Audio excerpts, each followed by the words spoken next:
Now, our next design was sent in by Marie, and it's a view of Ayers Rock, and she chose this because it was the last holiday that she and her husband went on before her husband died.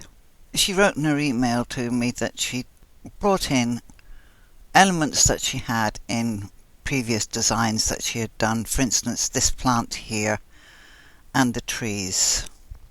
And I started looking at the design, Marie, and I thought, I'll just move the photograph. So I put the photograph to one side, and there was another one. I put him to one side, and there was another one. So I'll put him down there, and there was another one. I'll put him down here, and there's another one. So I'll put him down here, and there's another one. And I'll put him above. I have a feeling you did select all and maybe duplicated some things. Well, I know you duplicated shapes on the side of the road here and on this side, and I have a feeling that made two of them. I think this tree is a duplicate of this one, so that would have made another one, so that would account for 3. I'm not sure what else you duplicated, but we ended up with 6 images. You really do have to watch out for that. If you want to select all the colours, tap the colours in the resequence bar, top one, and then come down to your last one, holding down shift, select all those colours, and then go and tell them group. Or if you're just after the tree, turn your image, or rather lock your image in position, then highlight what you want, say the tree, and duplicate that. Okay, so now I'm going to get rid of 5 of these copies of the photographs. 1, 2, 3, 4, 5. Right, I'm going to put the hoop back on. Click on this and tell it to center. Okay, I had to move it to get to the photographs underneath. Right, that's your background, and I want to bring in your stitch out. Now Marie, I seem to remember you saying you took your machine in and they found there was something wrong with the tension, which would account for why in some instances you were getting things that looked far too tight. As for the underlay, yeah, I get that too, where the program tends to override what I've said.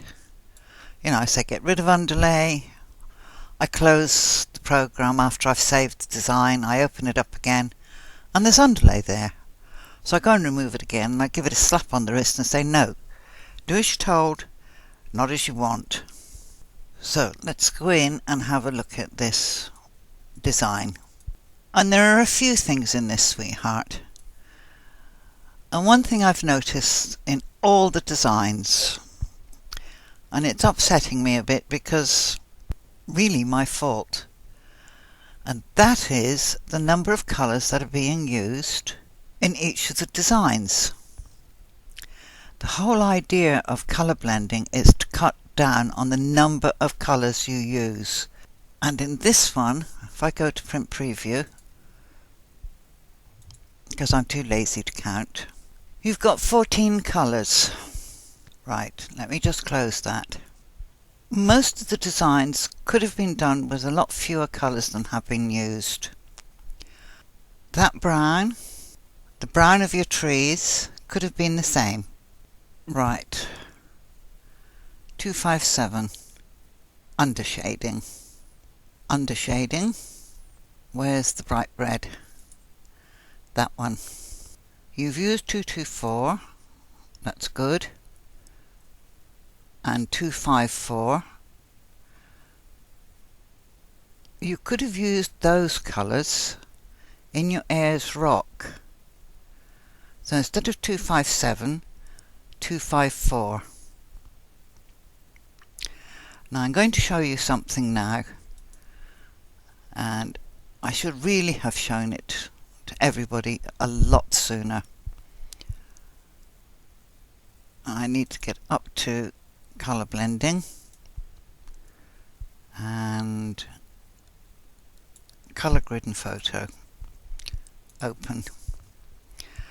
Now I didn't ask you to make a colour grid because I know so many of you don't bother, and I had hoped that by asking you to create the colour bricks and stitch them,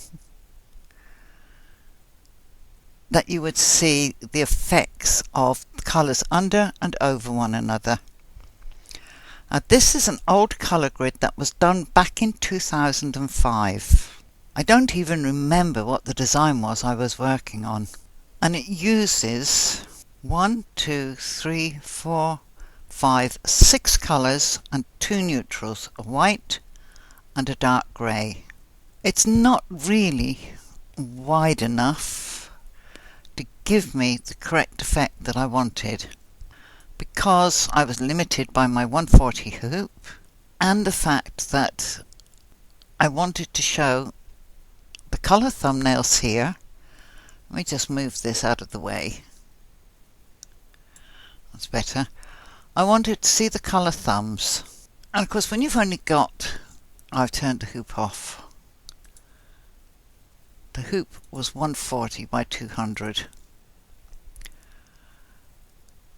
When you've only got a narrow one, and I wanted 8 blocks, I would have been happier to have had at least 10 millimeters, or 12 millimeters would have been better, because that meant I could have had 6 millimeters of a double layer, 6 millimeters of a single layer going across. I didn't have the width, I couldn't do it. So I had to go a wee bit smaller and go with this. But I didn't want to shorten my stitch length, because I knew I was going to be using a stitch length of approximately 4.2. I think this is the Jeff. Yes, it is. I couldn't find the Jan file of this. I've got a Jan file of another one, but I couldn't find the stitch out for the other one. I've probably still got it buried at the bottom of one of my big boxes. But what it is, it's a band straight across of white, then a band straight across of yellow, then of, let's just pop this up like this. I call this brick red. I forget what the program calls it. I think it's burnt orange. I've got it all blocked. Edit, ungroup. Yeah, now in Janome thread, that's burnt orange. I call it brick red. This is cherry red. It's got a blue base. This is quite a bright blue. Then a mid-green. That's rust, I think. Yeah, dark rust. And this is a warm grey. That's the one down the bottom. And then we go through the colours again. Got to ungroup this level. Yeah, that's right, because it's the colour buttons. Right, that's the colour stripes going across. Then we have the colour stripes going down. If I put this into non-simulated stitch mode, you'll see the colours changing. Okay, that's travelling back across. And at no point is there more than 3 layers of stitching in any column. Right. On the cross, there is a complete rectangle of white. It fills up its area. And I think this was a 6mm grid. So here I've got a 12mm depth, and that travels right the way across on a 130 fill. On the return trip, so I'm not going to be able to capture now. Nope. Nope. I have to go into objects, which is a pain in the neck because it's a stitch file and it's not right. That's the whole band going across at 1.3. It's now coming back at 6mm deep, 1.3. So we have single layer, double layer, and that repeats all the way down through all the colours. Single layer, double layer, single layer, double layer for every single colour. On the return route, you've got single layer, double layer, single layer, double layer, single, double, single, double. Now, I used 8 colours. That was 6 colours and 2 neutrals in both directions. What are 8 eighths? And I'm not going to try and work it out because my skull won't take it anymore. 8 times 8 gives me a possible 64 colours, all for the use of 8 colours, 6 hues and 2 neutrals, the grey and the white. And down here you see the grey. Now look at this one, the richness of colour in there. That's what I call brick red. And look at the amount of colour that's in this one, the brick red and the green. You know, it's fantastic colour mix. And the same with this, the blue and the brick red. Then we have the rust and the yellow over. No, sorry, that's the yellow under, that's the yellow over. I find it a lot easier to use than to explain it. But you've got the possibility of 64 colours just for 8.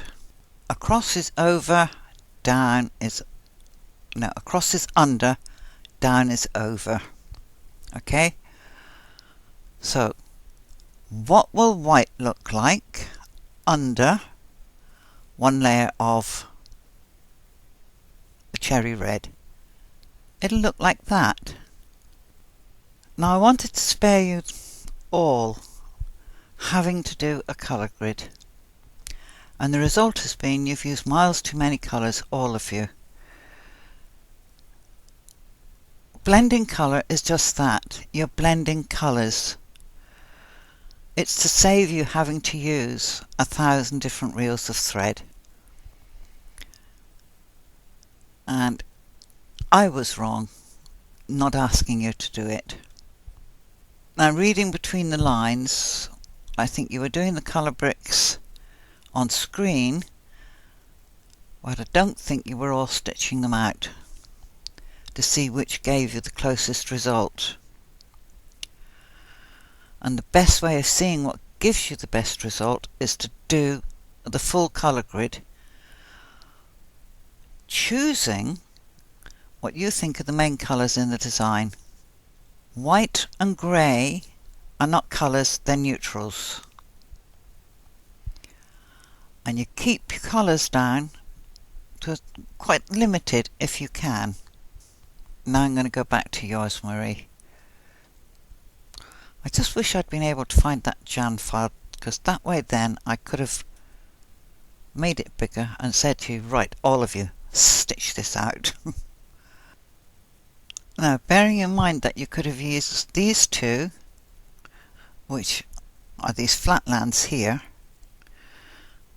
and they are flat, and you need to use your fill direction to impress that this whole area here is dead flat.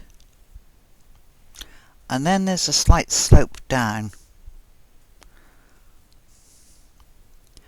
So you would have done better not to do cross hatching and to have a fill angle of anything between 178 and 3. And then you could have used those two colours up here in Ayers Rock. Now I know you wanted it to be dead bright, and that's why you went with this colour 235. And then you put the shadows on top. Now that's the other thing. You don't have to digitise in big chunks. And you've all done it.